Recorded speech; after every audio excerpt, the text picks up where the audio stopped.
Hi, my name is Greg Sir, and I'm the Chief of Police for the San Francisco Police Department. I was a smallish young man here in San Francisco, and I'd get bullied all the time, even though I had many brothers and sisters, and I really appreciated when people stick up for me. I can't even imagine what it's like growing up as an LGBT youth today, and nobody deserves to be taunted or bullied. It does get better, and until it does, we here in the San Francisco Police Department are going to stick up for you. Believe me, it gets better.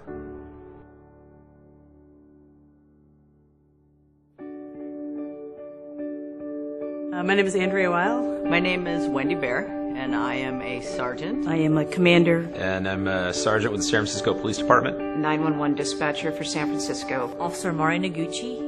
My name is Michelle Martinez, and I am a commander with the San Francisco Police Department. My name is Broderick Elton. And I'm a police officer. Commander. And I'm an officer with the San Francisco Police Department.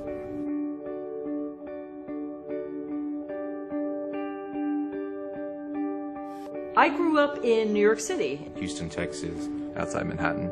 Grew up in Southern California. I am a native cheesehead. My father was a Sicilian man. My mother is Italian Catholic. My mom is from Japan, and she says she's made in Japan. I was a bit of a tomboy, not a bit, of kind of a full-fledged tomboy. It got very awkward and strange for me because apparently I was a girl then, and I had to start trying to act like one, look like one. My choice of dress was always jeans and Converse tennis shoes, and my girlfriends would be checking out the guys and I'd be checking out the girls. I had these really close friendships with my best girlfriends and, was hiding from my senior prom date. There was never somebody that I could talk to because I always thought I was different. I would say by the age of 5, 6, I already knew that I should kind of keep it on the down low. I knew absolutely that I wasn't supposed to talk about it. I wasn't honest with myself. I wasn't honest with my family. You're raised with that idea that you're supposed to grow up, have a family. Find the man of your dreams who would then support you. Grow up and get married and, that I would have a husband and a wife, 2 children, a picket fence. No one will know about this other little part of my life. I didn't really have any positive gay role models that I thought were out there. All of the imagery that was associated with gays or lesbians was the limp-wristed hairdresser. Someone that you were supposed to laugh at, or someone that was to be ridiculed. So I didn't have anything that showed me that it was okay to be who I am.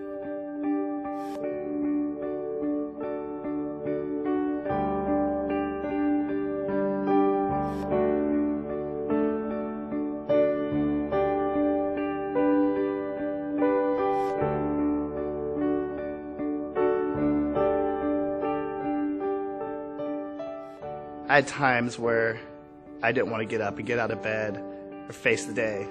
My self-esteem was really low. I think that I wanted to just not be around.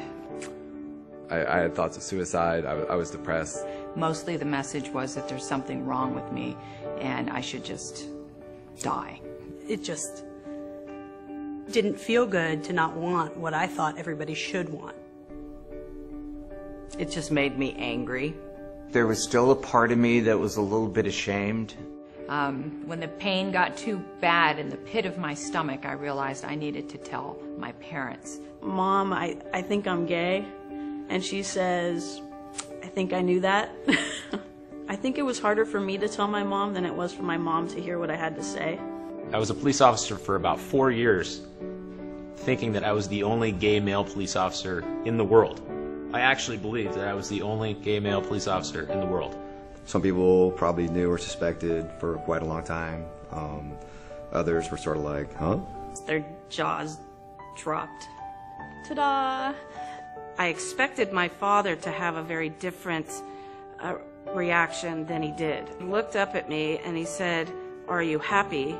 And I said, "Yes." And he said, then he just looked down and he goes, "Then who gives a shit?" He did sort of give me the lecture about, well, maybe playing softball isn't such a good idea.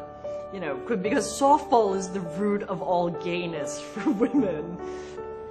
I started crying. I broke down the phone and I told them, so before I come out there, I want you to know that I'm gay.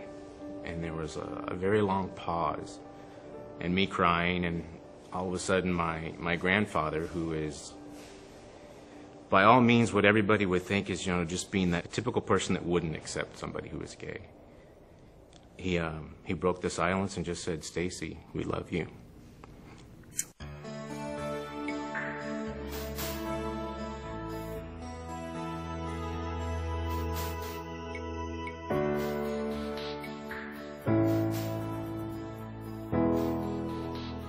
My whole world suddenly opened up.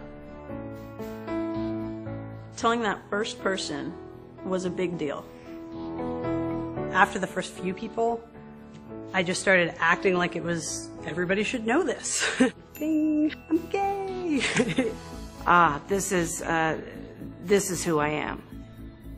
I'll never forget this. So I open the door, oh my gosh, my dad's out there, and he looks at me and he says, "I'm so sorry if I ever said fag." My life now is great. Okay, I can actually be me. I would have missed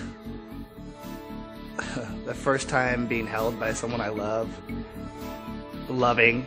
I would have missed experiencing the joy and jubilation of just life, of people who show me amazing new things all the time, new ways to think and new ways to look at the world. I never foresaw being a police officer because I thought it was always something that I couldn't do. Things keep getting better for me. It does get better, and until it gets better, I will help you, and I will protect you, and I will listen. And we're here to help make your transition as smooth as possible. It does get better. Oh, it gets better.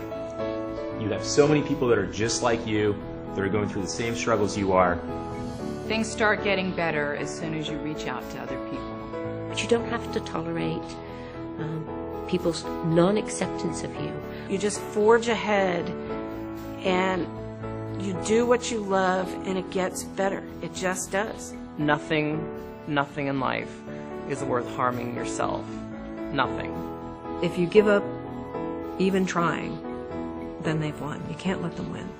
you're completely normal. You just need to be you. You need to know that you're okay, that you are beautiful. And remember that you're a person who's got tremendous value and you have something to give. You're not alone. Stop putting up with everyone's crap. Just be yourself. People might talk about you, but you know what? It's all okay. There is help out there. Call the police even if you have to, because we'll be there. Yes, it will get better. Don't lose your sense of humor. It gets way better. A lot better. It does get better. And your life is going to be so full of love and amazing, special experiences, and it gets so much better.